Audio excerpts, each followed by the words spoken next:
ยดกันเด้อหากอายขอเว้าตามตรงอย่าหาว่าอายปากโกงเพราะมันส่งมาจากหัวใจอายหูสึกดีว่าน้องคนนี้ถือใจลา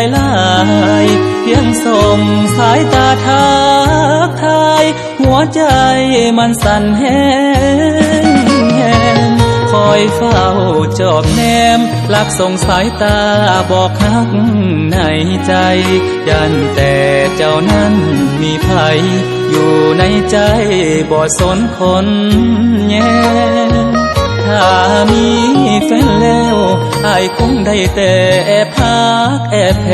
งเปรียบเหมือนหิ่งห้อยน้อยแสนอยากได้คำแพงมาเป็นที่หักขอเป็นคนหักแม่แฟนเจ้าบ่มีฝากใจน้อยๆดวงนี้ให้สิทธิ์ขอเป็นแฟนเจ้าลังเกียจบ่โน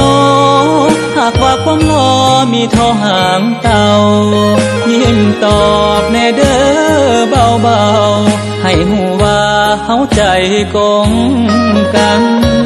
หากเป็นดังฝันถ้าไอ้นั้นได้เจ้าเป็นแฟนความหาคอยจูบอ้อมแขนขอมอบให้แฟนคนเดียวจนตายซื่อสัตย์ภักดี